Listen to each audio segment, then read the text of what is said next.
Hello, everybody. Welcome back to the Health Wealth podcast again. We've got another exciting show today and another guest with us. So first of all, Barry's with me. So how are you doing, Barry? Hi, Ryan. As always, thanks again for having me on. Doing great. Another busy week. And actually got the my first course up online this week, so it was pretty exciting. Still some Awesome. tweaking to do, some videos to upload, but it's good to see the final product taking shape now. So yeah, a lot of hard work ahead, but taking strides. And, Awesome. Happy to be on another episode. Looking forward to the discussion. Good. No, it's good to hear. Good to be busy and good that you've got the course launching as well. It's good to be making progress.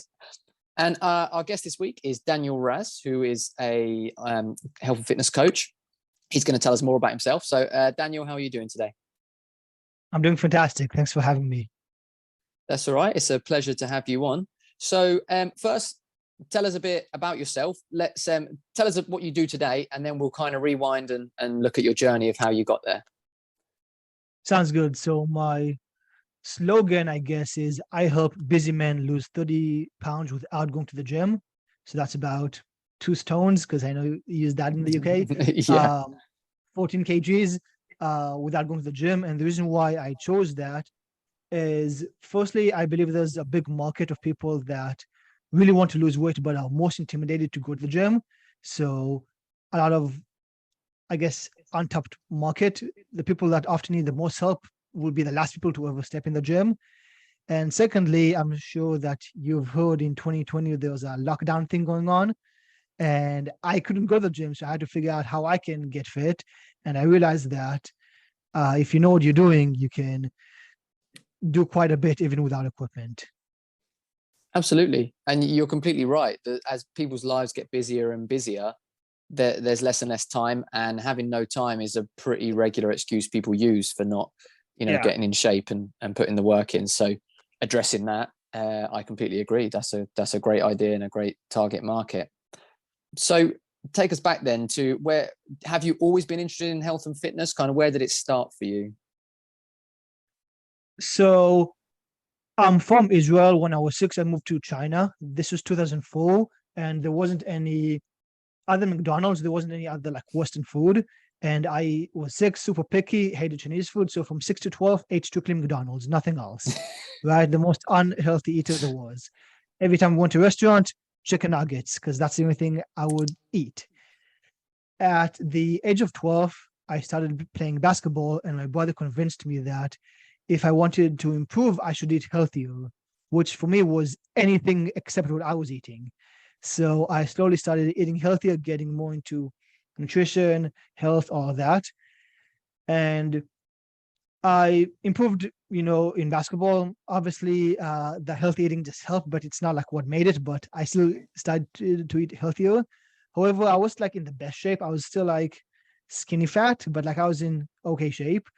And I realized that I felt really confident on the basketball court, but nowhere else. I feel like I didn't really carry that confidence with me. And around the age of 17, I started lifting weights, getting in better shape. And I realized that unlike a basketball court, I took my body with me everywhere I went. Fitness was a more transferable skill. School, parties, social events, I had my body with me. It's not like a basketball court where outside of the court, I couldn't, show off my skill. So then I started getting into more just strictly fitness. And I went to University of British Columbia in Canada to study exercise and nutrition, to become a physical therapist. But I decided I'd rather be a personal trainer than a physical therapist, to go more on the preventive side rather than after it's like too late. And I worked at a few gyms. Then, 2020 kind of ruined that aspect.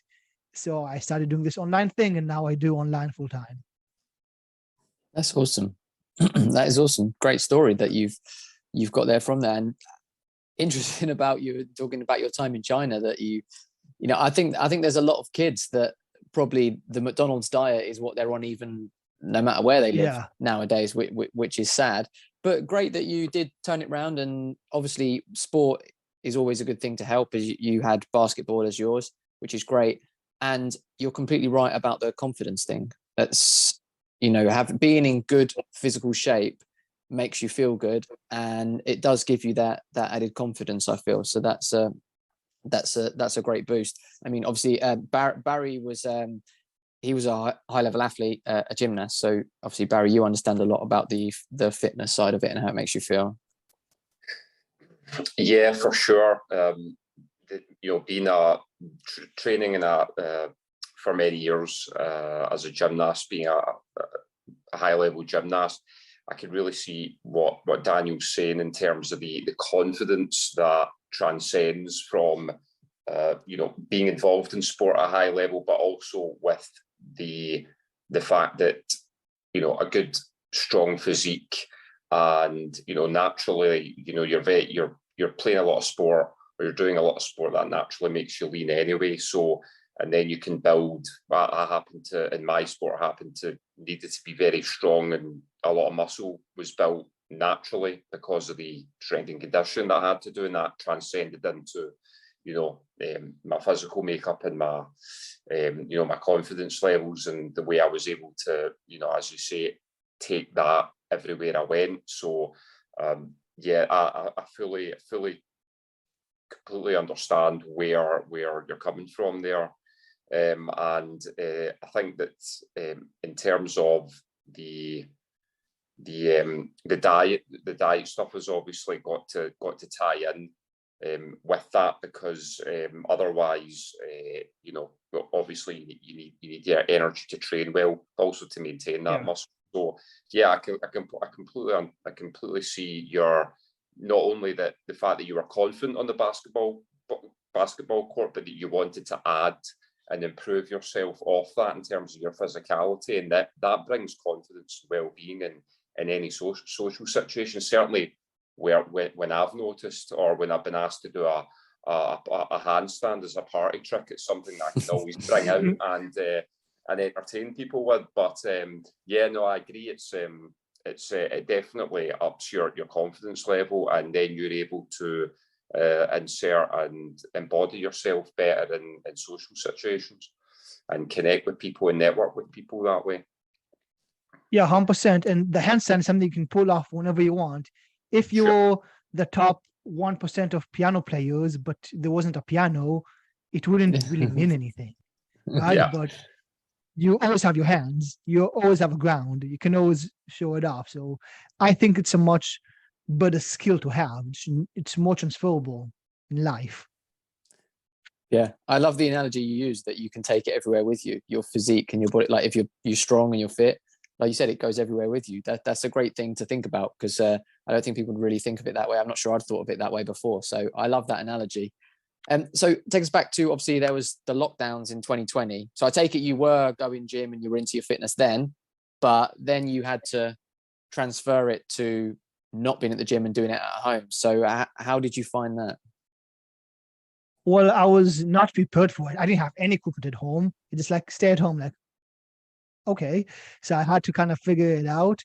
But that was after, a decade of me being into health and fitness. So I had some knowledge. And do you know Gordon Ramsay? Yes. Yeah. Right? Yeah. I believe that Gordon Ramsay with one pan can make a better meal than the average person can with 5 pans. Because it's not about how many fancy equipment you have. It's about knowing what to do. And if you know what to do, even with one pan, you can make a great meal. If you know what to do, even just with your body weight, you can get a great workout, compared to somebody who goes to the gym, doesn't know what they're doing. So knowledge is way more important. And if you have bands, then I think you can do everything, right? Because with body weight, other than biceps and the middle of your back, I would argue you can work out your entire body. But if you have a $10 band, then you can do everything. And that's what I started doing for myself. And now that's what I do for other people. Even if they can go to the gym, they just really don't want to. Yeah, absolutely. And that is true for a lot of people. If there's not time as the excuse, a lot of people don't like going to. It can be an intimidating place, the gym, especially if you're new, starting out. You don't really know what you're doing. It can be quite an intimidating place for a lot of people, I think. Yeah, for sure. Go on, Barry. Sorry, you carry on. No, I was just just to add on to that, yeah, no, it's absolutely, it's the same if you're going and you're wanting to learn something new, like you want to learn how to fight, and you go into a fight gym for the first time, or when I first started competing and I went into the arena, it was nerve-wracking because you've just not done it before, and you're amongst people with a lot more experience. So I see where that fear and that trepidation comes from, but yeah, obviously that's similar to the market or the I'm in as well, that home workout, and that people are more comfortable getting themselves into shape, or their lifestyle lends itself better to that sort of training. Yeah, I think one of the great things about home workouts is it removes a lot of excuses. For sure.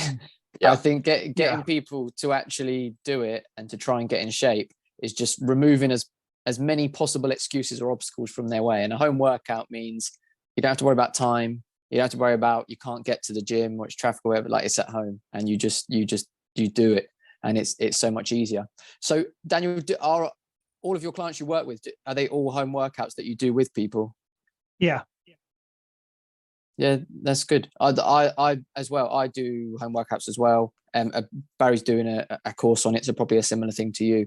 And yeah, I think it's really beneficial for people. I think if people love the gym, great. Yeah. But I think a lot of people don't. And like you said, with the right knowledge, you can get just as much benefit from home as the gym. I'm actually interested to ask, do you feel that you were in better shape when you went to the gym, or do you think you actually got in better shape working out at home? The most important thing is consistency. So you can get in incredible shape regardless. I do believe if I want to ever step on stage, which I never plan on doing, and if I want to be the top % of bodybuilding champions, then yeah, I would 100% need to go to the gym, right? But like, I'm in good shape, but I'm not in like phenomenal shape. Like 10% body fat, 190, 6 foot. Like, anybody who sees me, they'd be like, yeah, that guy walks out, but I don't look like I'm on steroids or anything like that, right? I don't look like a meathead, right? And a lot of people don't even want that. So, yeah, if you do want to be like the top % of bodybuilding, champions, if you want to look like you step on stage, the gym is a must. Right? I'm not going to lie to you. Like, I am not your guy if that's your goal. But the people I work with, if you just want to get rid of your stomach, if you've been over 30 pounds overweight or whatever, 50 or 100 pounds overweight for your entire life, you just want to have a six-pack, right? Then 100% you can accomplish that at home. Yeah, absolutely. And like you said, I think the majority of people probably don't even want to look like a bodybuilder. I think unless you want to do bodybuilding, I don't even really feel it's that desirable a physique. So like you say, just the, abs, six-pack, athletic build and the muscles, that's probably what most guys want and are happy with. And as you say, that's easily achievable at home with the right knowledge. Exactly. So you look toned, Barry. Yeah, and just generally look toned as well. Look healthy, look toned. Yeah, exactly. And it's beneficial for everyone's health, as we know, having more muscle on your body. So you said that you went to the University of British Columbia, was it? You did, was it exercise and nutrition? Did you say you learned? Yep. So did you find that stuff you learned there do you use that and it's transferred well to life? Or as you've progressed, have you found that a lot of stuff you were taught maybe isn't actually as applicable in the real world? So at university, I took about 40 courses in total, because that's what you need to graduate. I would say 5 of them made a huge, significant impact. 5 of them made like a bit of an impact. The other 30 were probably irrelevant, right? That's how university is oftentimes. Yeah. So yeah, that would be my answer. Yeah. What do you feel benefited you the most? I mean, there's a lot like deep dive into like nutrition and exercise, right? Like, doctors only get like 1 hour of like nutrition in the entire thing. I got, 60 hours, right? So I just have so much more knowledge about how everything works and different diets and what works for different people, the more customization of it all. Same thing with workouts, exactly how your muscle works, why you don't need the gym, because the fact that your muscles only know tension. They don't know whether you're grabbing a barbell or a band or doing push-ups. They just know tension and all the different ways to manipulate tension so you can get the same results. Yeah, awesome. Yeah, that's something we talk about a fair bit on this podcast, the fact that doctors don't really have any actual nutrition training. So, Yeah. People saying, oh, well, I can't say what you say because you're not a doctor. But I mean, doctors don't even get trained in that. So that's a common topic on this show. That's great that it was beneficial to you as well, especially with university. I don't know if it's the same in Canada, but in the UK here, the majority of people that go to university go for no real reason and just kind of waste 3 years of their life and end up in debt. So the fact that you've done something that's actually beneficial to your life you're already on a good path there with that. Yeah, I want to make it clear though, in terms of like making money from this, I didn't learn anything from university, right? In terms of like the business and online and knowing how to acquire clients and how to get them into customers and how to get them to stay, that was all like on my own basically. But in terms of like the hard knowledge of how our body works, right? Then I did learn something, right? Obviously, I learned something from YouTube. So I would say in terms of like the actual knowledge of how your body works, nutrition, workouts, I would say like half of my own, half actually in university. But in terms of the business aspect, 100% of my own. Yeah. Where did you go to find that? Was it just on YouTube, online, following other people to get that knowledge? I bought a bunch of courses, bunch of mentors. Yeah. That's a good way to learn, I think, with anything with a mentor, because it's just having something to read yourself or try and understand yourself is different to having someone there to guide you through it. So I think that's always a good way to do it. So when it comes to your coaching and someone comes to you who's, maybe a man in his, I think, was it 30s, 40s, something like that, who's well overweight, doesn't work out, doesn't eat properly, what's your first steps you're going to take with them? So the first thing I do is I make them start with the easy wins. I believe January 1st, people who haven't exercised for 6 months, they say, okay, I'm going to go to the gym for 2 hours a day. I'll eat nothing but banana and lettuce. I'll drink 7 liters of water. They make like super unrealistic expectations in which they fall off after 2 weeks. Then they feel bad about themselves and then they binge and then they're in worse shape than ever before. I go the opposite approach. I'm like, okay, let's start with the things that take minimal time, minimal effort, and still move the needle in your favor. So an example is Ryan, I saw before the call, you had a water bottle within arm's reach, right? If all you do is have a water bottle by you and drink as much as possible, you won't look or feel as bloated, right? That's like an easy win. Doesn't take time, doesn't take effort. And so many people think they're hungry, but they're just bored or dehydrated, right? Another example of an easy win is to improve the quality of your sleep. Unfortunately, I can't snap my fingers and make it so that there's 25 or 26 hours in a day, allowing you to sleep for an extra hour or two. But I can give you a few simple tips to improve the quality of your sleep. And if you improve the quality of your sleep, you will feel less hungry, you won't have as much cravings, you'll have more energy, and that will also, elevate your testosterone, basically help you in general. Right now, I'm doing this podcast. This is a standing desk, if you can see, right? I'm going to have a call, might as well stand. Every time I'm on the phone, I walk, I never sit. All these things add up, small things, don't take time, don't take effort, move the needle in your favor. And once my clients see momentum, they're like, okay, now I'm ready for more intense things. Now I'm actually ready to work out consistently, to eat healthier, etc. Because they know it's possible. Yeah. That's really interesting, Daniel. Just a couple of points there in terms of the sleep.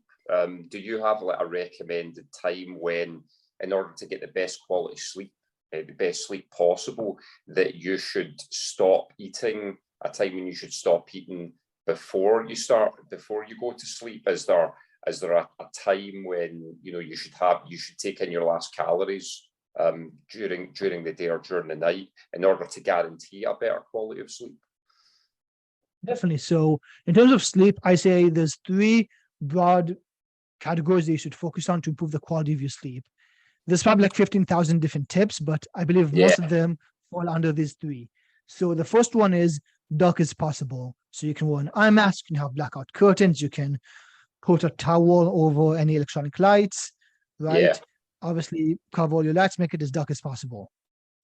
Secondly, cool, room temperature. So around 68 degrees Fahrenheit, 19 degrees Celsius. You can have a thick blanket and a thin blanket. You can take a hot shower or bath before bed. You can sleep naked. Once you do it once, you never want to go back, right? Anything to cool your body temperature when you sleep. And finally, which is what everyone struggles with, low stimulation. And that includes if you eat a bunch of food, that's raises your digestive system to work, so that increases your stimulation in your body. If you argue with strangers on social media, that raises, your cortisol and all that. Get rid of arguments, do anything heavy, look at technology. All of that you want to, minimize before bed. Instead, you want to meditate, journal, things like that. So if you focus on cool room temperature, dark as possible, low stimulation before bed, I believe you'll have a really high quality sleep every night. Yeah. Excellent advice. Yeah, absolutely. Yeah, I agree with that all. That's the kind of things I advise people to do. Definitely. I think the hardest one for people, as you said, the stimulation one, is people getting away from their phones for a good amount of time before bed. And I know I'm guilty of it too. Sometimes I'm working in the evening, I'm on my phone on the computer, and then I'm going straight to bed, which I know is not a good thing to do. But as you say, you need to try and to improve the quality of your sleep, because you need to let your brain unwind and get into it. So that's definitely the hardest one, I think. And discipline as well. Yeah. Mm-hmm. Yeah. Discipline with the bedtimes as well. Yeah. I know I actually really feel a difference if I've always been a late sleeper, but as I've the past couple of years, I've really got more into my health, and I've tried to optimize my sleep a bit more. And if I have a couple of nights where I'm up a bit later than normal, I really feel the difference in everything I do. It makes a huge difference. 100% sleep affects every aspect of your life, which is why if you're able to master it, and again, you don't need more time, you just need to know how to do it, you'll be able to improve your entire life, right? So start by focusing on things that don't take time, don't take effort, improve you, and then you'll get momentum work in your favor, and then you wouldn't want to stop, right? Like now you're probably in a place where you want to work out, you want to eat healthy, you want to do things that are good for you. And if we can get people into that place, then it's a lot easier to remain consistent, because anybody who's listening has lost 30 pounds before, but they get it back, right? Anybody can lose weight, but can you keep it off? That's what really matters. Changing your identity is what matters. I believe, Brian, if I was to drop you in any country and you were suddenly 5 extra stones heavier, right? You'll still be able to get back to what you look now, because you have the knowledge, you have that identity, you have a certain standard for yourself. So that's the entire idea, that no matter where we put people, no matter what conditions, they're still able to get back to a certain standard. That's the entire idea behind this. Yeah. Yeah, I really like the what you're saying about the identity, changing your identity and your belief system first, and then once you change that into someone that should live their life very healthy, the actions that it takes to do that become a lot easier to actually execute when your belief system's correct and in place. Yeah, I think it's like we always try and say, like it's a lifestyle change, not a diet. Like if we're talking, on the nutrition side, it's making an actual change to your life, as you said, your identity, and building habits over time. Sure. You want to do it in a certain way that you can keep that up for the rest of your life, not go crazy for 3 months and then, as you say, binge it all back on, which is what most people do. So that I completely agree with that approach. And I love the fact that you said as well about the easy wins at first, because like you said, that gives people a nice dopamine rush. They do it, they get the results, they're, oh wow, look, I can see the results of that. And as you say, that encourages people to keep going, whereas the unrealistic goals, majority of people a couple of weeks into setting unrealistic goals are already giving up. So that's definitely the best way to do it, I think, with those little dopamine hits. I know I've seen you talk online a bit as well about sort of mental health, anxiety, and depression, how exercise helps that. which I completely agree with. So what's your kind of views on the best ways to combat stress and anxiety using exercise? It's hard, if not impossible, to have an amazing mental health if your physical health is awful. And some people say, I want to improve my mental health. And the first instinct is not to improve their physical health, which confuses me because your body is linked. It's difficult not to be happy if you love the way you look, right? And the whole point of to be mentally strong is to overcome challenges. And no matter how strong you are, improving your body is always a challenge, right? And that's a good thing. And it's something that you can be proud of. People who have poor mental health say they lack confidence. And the definition of confidence, if you look at the dictionary definition, is simply firm trust. It's like if I have a lot of confidence in whatever table, then I have firm trust that this table won't break. If I have low confidence, I do think this table will break. Maybe a better example is a boat, right? I have a lot of confidence in this boat. I have confidence that it will get me from A destination to B destination. If I have low confidence, I don't trust it. Same thing with you. How well you trust yourself determines how confident you are, right? So if you say you're going to work out, but you don't, you lie to yourself. And every time you tell a promise and to yourself and you don't keep it, your confidence lowers and lowers, right? Which is why I'm against the whole January 1st, work out in the gym 2 hours a day, eat nothing but banana and lettuce. Do the opposite approach. Start with small wins, gain that confidence, make promises and keep promises, and your confidence will continually get higher. And then you can make greater promises to yourself and increase your confidence even more.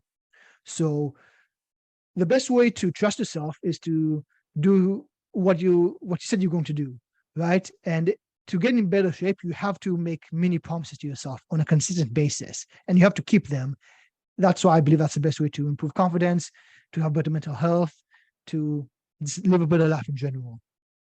Yeah, absolutely. Makes perfect sense. There's a great thing I heard was that you need to become a sayer, which is where if you say something, you've got to do it. Like there's no going back. If I say I'm going to do 200 press-ups today, I've got to do 200 press-ups by the end of the day, because otherwise, as you say, you're not trustworthy to yourself. So as you say, you want to start with things that you know you can actually fulfill and become a sayer and say, okay, I'm going to do this, and then follow through. And it really does make you feel good about yourself, even if it's only something small. And then, as you say, you can build up the targets and work your way up to higher things. 100%, especially things that you can control. Because let's say I'm going to go to the gym 6 days a week, then your car breaks, and it rains. I don't want to walk 20 minutes in the rain just to go to the gym.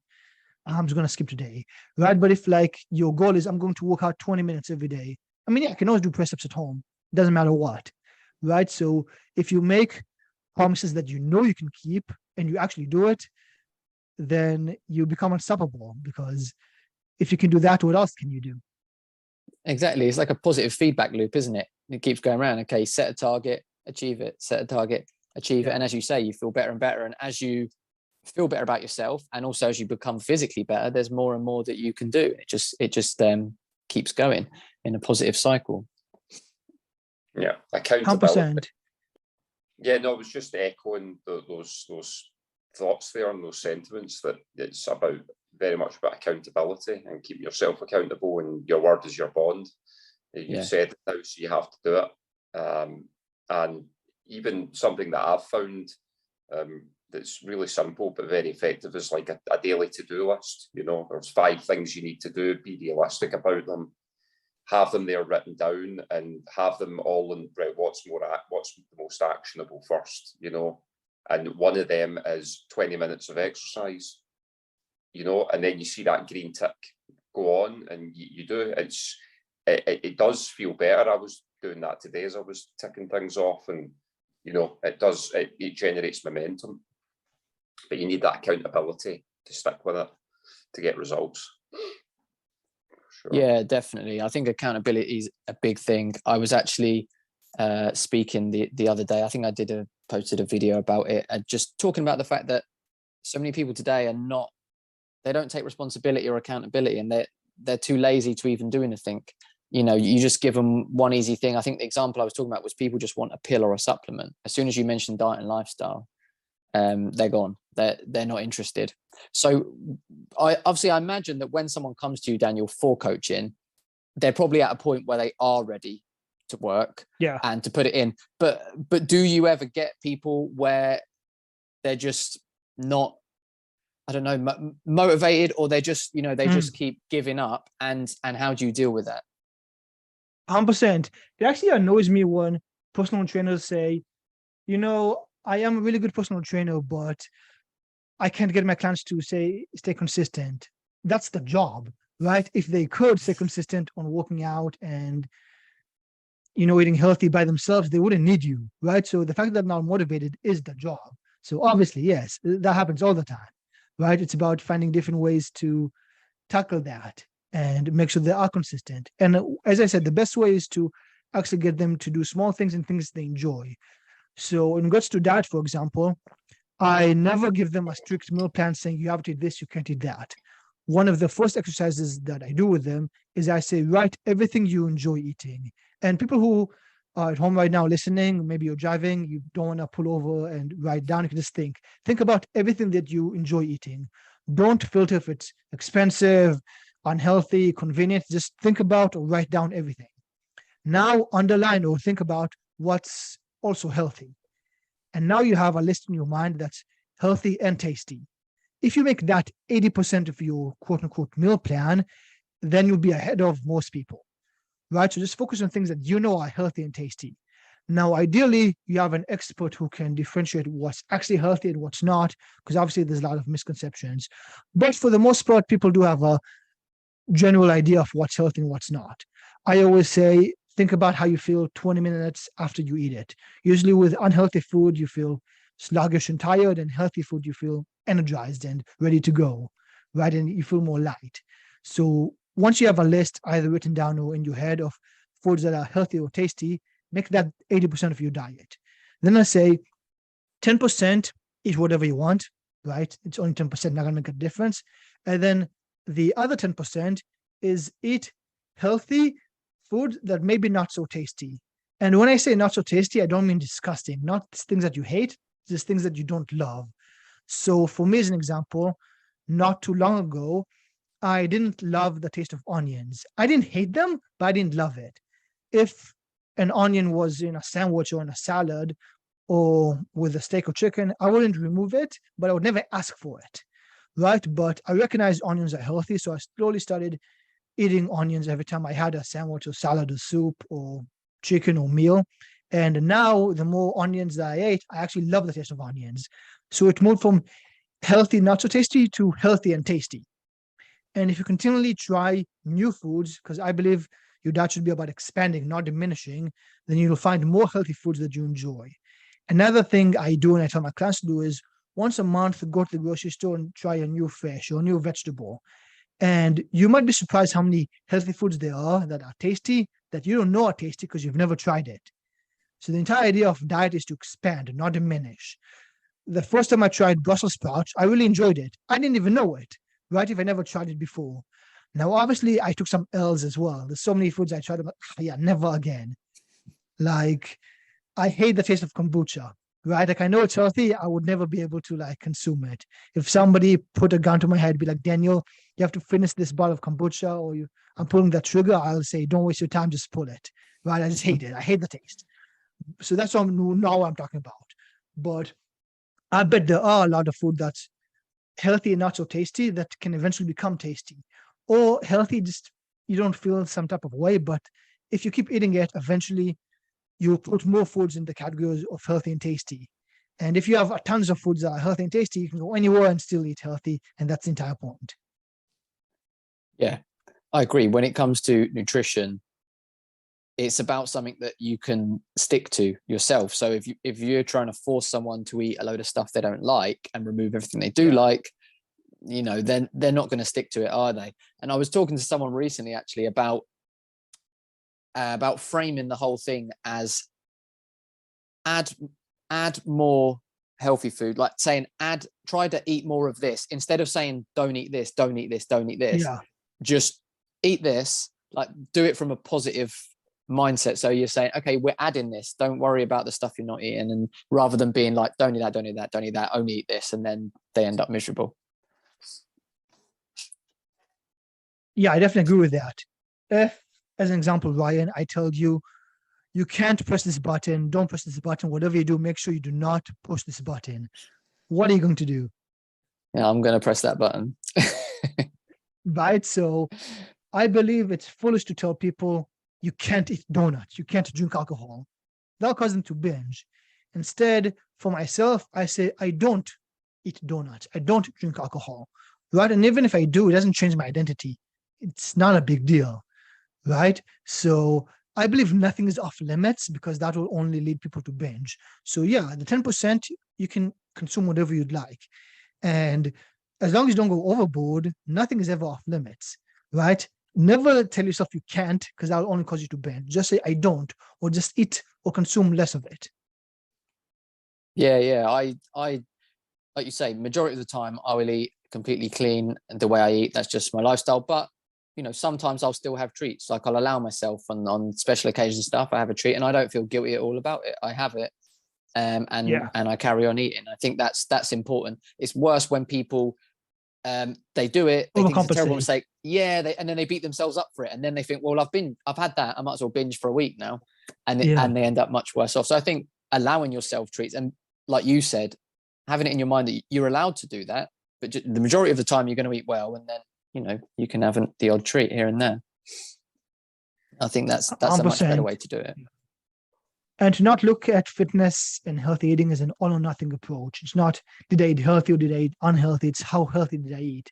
Same thing with working out. It's not, did I work out today or did I not work out? Did I exercise or did I not exercise? It's how much did I exercise, right? And that way, if I give my clients 20-minute workouts and they say, I don't have 20 minutes, I'm like, well, do you have 5 minutes? I'm like, okay, I have 5 minutes. And then they do something, because something is always better than nothing. And the beauty of it is after 5 minutes, they're more likely to finish the 20-minute workouts. But even if they don't, even if they just do the 5 minutes, everything adds up. So always do something. Yeah, absolutely. You can work out very intensely for 5 minutes as well. You can really build up a sweat, if it's like one of the things, if I've got 5 minutes, I'll do 5 minutes of planks, and I actually find after 5 minutes going through the different positions that I'm fatigued. So as you say, something is better than nothing. 5 minutes even.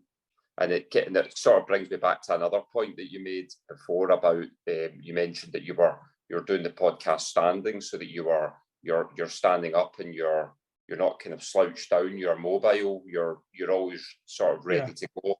I really love that principle, because I think a lot of people, they'll just do a workout and then they'll remain stagnant for the rest of the day.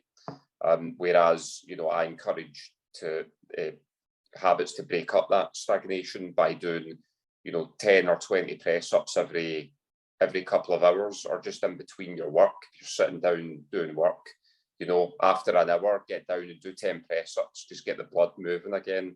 It's something I always do when I get out of bed as well. So I think that's a really useful strength to have in your fitness journey. 100%. Yeah, that's a really good tip. Yeah. I say, let's say that you believe you're extremely busy, you don't have time for anything. I say, cool. Let's say you work a typical 8-hour work shift. If all you do is every 29 minutes, you set an alarm clock and you exercise for 1 minute. During that 1 minute, you can squat, you can do calf raises, you can do press ups, you can do wall sits, wall slides, infinite bodyweight exercises just for 1 minute. If you do that every 29 minutes, doing a typical 8-hour work shift, that's 16 minutes of exercise. If you only do 10 press ups during the 1 minute, which most people can do, or you can do knee press ups, right? That's 160 total press ups. Not bad, right? And that took precisely 0 time out of your actual work shift. And as you know, you have more energy after the 1 minute of exercise. So it actually increases your productivity, right? And let's say you work 12 hours. Fantastic. That's 24 minutes of intense exercise, because you get to rest 29 minutes between each set, right? You can go full out every single time.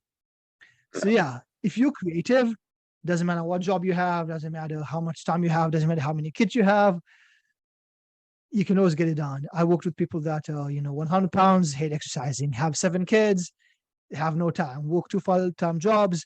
Another guy who flies to a different country over 10 days. There's always an excuse, but there's always a way to overcome it if you know what you're doing. Exactly. I think I spoke about it before. I haven't got time excuse, it just means that it's not a priority for me. There's always time in the day to do something. The very people saying I've not got time will sit there for an hour on their phone each day. So there's always time. And I think as well, again, I listened to podcasts all the time, and I was listening to one recently, and they were talking about the fact that just being active in every day is really important and beneficial to your health, even if you're not fully working out.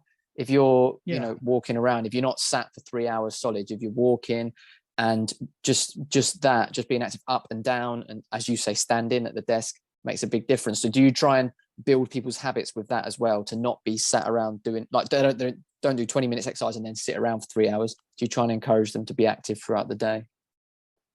Yeah, I always say the more you move, the better. If you want to improve your productivity, every 30 minutes, just take a 20-second break, 1 minute break. Everything counts. Well, just break it up into pieces, because it's so easy for everyone to be slouched like this 8 hours continuously. Take a 30-minute break, stretch your back, do some stretch breaks, take a walk for a minute, makes all the difference in the world. And it's really interesting that people believe if they are busy and stressed, that makes exercising and eating healthy more difficult. But I think it's the opposite, because if you're stressed and you stress eat, you'll only feel more stressed and you'll feel more tired, right? And if you don't exercise, the stress increases even more. And obviously eating takes time. Not only does it take time for you to actually put food in your mouth, but also your digestive system to work, and you feel sluggish afterwards, right? So if you're extremely busy, extremely stressed, the best way to get rid of stress is to exercise. That's the best way to pump yourself and to get all these emotions out, right? If you're angry, fantastic. You're about to have the best workout of your life. If you're pissed, oh, that's great news. You're going to have an incredible workout. And if you feel like you have no time, cool, fast. That doesn't take time. Just drink water and maybe eat only once or twice a day, right? And concentrate it into, 30 minutes, right? So the less time you have, the more stressed you are, the easier it is to lose weight, because you're able to concentrate all that stress into working out, and you're able to save time by just not eating as much. And I think it's also more beneficial for people in that state as well. They're going to feel more benefit, because with anxiety is when your fight or flight is activated. So your body's full of energy. When people feel anxious and they can't concentrate and sit still, it's because your body's full of energy. If you work out and use up that energy, you bring your body back to more of a balance, and you'll feel better afterwards. So it's actually the best thing for them if they're anxious and stressed, is get a bit of exercise. Exactly. It's hugely beneficial. And as you said before, that everything is so tightly linked: physical health, mental health, diet. It's all fully linked. And if someone wants to try and address one, they can't not address the others. So they have to do it. It's I don't know. I can't even really sometimes put into words how I don't understand how people don't get it. Like they're all the same thing essentially, and you can't do one without the other. If one's going downhill, the others will follow. If you're improving one, you'll improve them all and feel the benefits of it.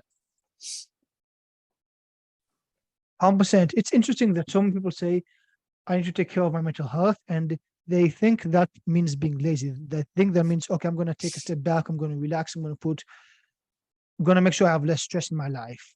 And I do agree that you shouldn't maybe take more projects, but maybe you should still be doing more. If you're extremely stressed, you should do more exercise, put more emphasis on eating healthy, because that gives you more energy. You should put more emphasis on improving the quality of your sleep, right? Anything that increases your overall state of well-being, right? It's difficult to have supreme mental health if your body just doesn't function well, if you're always sick, if you're always tired, if you're just lacking energy, right? If you're full of energy and you're ready to tackle whatever project comes in front of you, if you're able to handle any type of adversity, then you can mentally handle a lot. right? Because if you can overcome extremely tough workouts, you can overcome a tough conversation or somebody on the internet saying something mean, right? Which will happen if you're any size, right? Especially as you get bigger, obviously. There's a lot more of that.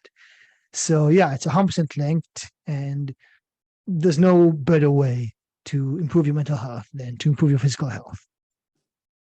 Yeah, that's interesting what you say there. It's completely right that people actually do the opposite of what they should. As you said, they withdraw from everything.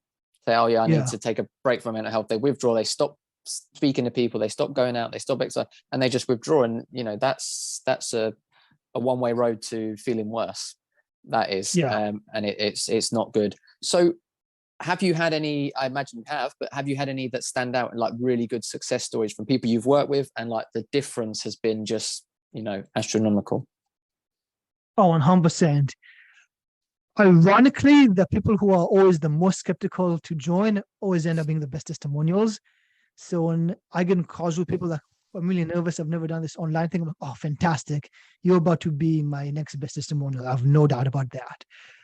The first person that comes to mind is a person named Randy, who he wanted to sign up, but he wanted to talk to his wife first because he wasn't sure about this. He was kind of hesitant, but he's like leaning on yes. He talked to his wife and she's like, hell no, never going to do this. Don't trust online thing. It's a waste of money. Don't do it. Whatever reason, he still did it, which I'm glad he did. Right. And what was interesting is not only did he lose over 30 pounds, not only did he get off medication and blood pressure and all that, but so did his wife. And his wife actually thanked me. He said, I got my husband back. He's never been happier. He has more energy. And I also got off my medications because she developed some of the habits that he did. Even though I never coached her one-on-one, just through osmosis, just from seeing all the healthy habits that he was able to sustain, then she did the same, right? Because if your spouse is in great shape, it's a lot easier for you to be in great shape, right? And so many times it's difficult to improve just because your spouse is probably unhealthy as well, right? So it's difficult for you guys to motivate each other because it's like the blind leading the blind, right? But if you have somebody from the outside helping this one person, then it transfers into all other aspects of life. And it goes way more than that. Even like cousins and siblings and parents, everyone notices a change. And when they see you change, that inspires other people to change. Because if I saw individual or random testimonial, they'd be like, okay, cool. But if I'd be like, hey, your own sibling got this testimonial, they'd be like, okay, yeah, I can do it too. Right. So my favorite part about this is when I coach people and just through osmosis, a second cousin gets healthier just because they see it. Right. Just the ripple effect. That's the coolest part of all this.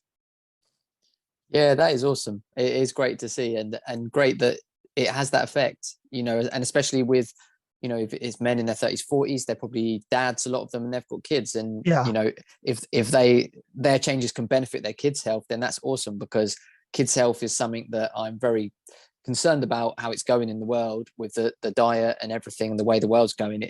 Kids' health is not getting better. So anyway, if you're improving a dad's health to then improve a kid's health, then that is a great job that's being done there. Definitely. And it's interesting because a lot of parents believe that it's the moral obligation to obviously make sure the kids are the most successful they could be. However, a lot of parents believe the best way to do that is by just working all the time, making more money, and making sure the kids have a comfortable life, right? And obviously you don't want your kids to like suffer, but you do want your kids to develop good habits.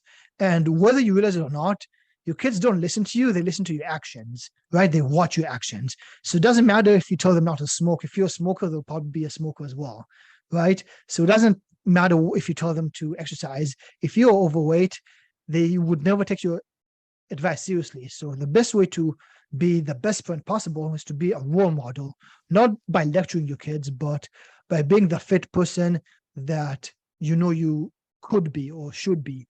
And if you've been overweight for decades, fantastic. That really ingrains in your kids' mind that it's always possible. If you're extremely busy, if you were never successful before, fantastic. That really shows your kids, hey, there's no excuses. If I can do it, you can definitely do it as well, right? So the best way to improve that relationship with your kids to spend more time with them instead of just watching TV with them, to actually, exercise with them, engage in sports with them, right? The best father-son relationship is like when they play sports, right? Not just watching them or playing video games, right? If you're able to be that dad, like a super dad, then I highly recommend you take advantage of that, because that's the memories that your kids would really remember. Be a role model to them that they can look up to. Yeah, that's very powerful. Yeah, I think so. As you said, I think the saying is, kids don't do as you say, they do as you do. And it's so true. You've just got to be that role model. I've got kids myself. I've got 2 boys, so I try and be a good role model to them. They see me, how I eat, they see how I work out, and I tell them about why I'm doing it and how to be fit and healthy. And I hope that that's going to build good habits in them. So I think it's really important for people to do as parents and to take care of themselves first. Because like you said, sometimes when people have kids and they think everything's got to be about their kids, but they forget to take care of themselves. And as you say, the children are seeing how the parent acts and taking that on board. So you've got to look after yourself, and that allows you to be a better parent to your children. 100%. And the kids subconsciously say, or see the fact that, he doesn't take care of himself, I guess it's not that important, right? Yeah, absolutely. It's definitely, they take in a lot, and you've got to set the right tone. And as you said, like even other adults pick it up, like, his wife did, cousins, whatever, friends, and, kids definitely so it's important to, the more you look after yourself, the more you're going to positively influence other people, even without, you don't have to be banging on at them all the time about it. You're just an example. That is great. That is awesome. I've fully enjoyed hearing your story and your thoughts on stuff. It's been insightful. I hope that people listening will have taken plenty on board as well. And if people want to check you out, I'm going to share all your links in the podcast notes so people can find you. I think you said the main place you are is Twitter. Is that right? Yes. A lot of people think it's only politics and people yelling at each other, but there's a fitness Twitter, there's a good comp side. Every single one of them is positive for the most part, right? Lots of lovely people. So highly encourage you to check out fitness Twitter. My Twitter is at Daniel Raz _fit. So check me out on there. I'm most active there, and I try to give as much value as possible. And my website is danielrazfit.com. Bunch of testimonials, you can check it out. And connect with me. I'm looking forward to help more people who are really interested about making a massive change in their life. Yeah, that's amazing. We'll share all those links. I've thoroughly enjoyed having the chat. Do you have any last words, Barry, before we're done? Just thoroughly enjoyed listening to your story, Daniel, and took great value from that. And it's something that I can definitely identify with that, doing something similar. So thank you for all the insights, and I'm sure people will have enjoyed listening. And as Ryan says, we'll put all your socials and we'll on the when it's posted, and you will see how things progress. All the best to you. Appreciate. I really enjoyed this conversation and glad you guys had me on. No problem. Thank you very much for coming on. We'll be back again next week, everybody. We'll see you then, and let's get optimal together. Hey guys, thank you so much for tuning into the show. I really hope that you enjoyed it. If you have any questions or topics you'd like us to cover on the podcast, or you'd like to appear on it, then please contact us at hwpoduk@gmail.com, on our website, which is healthwealthuk.com, or on any of our social medias, which are at hwpoduk. Please make sure you like, subscribe, share it with all your friends and family, and we will see you next week.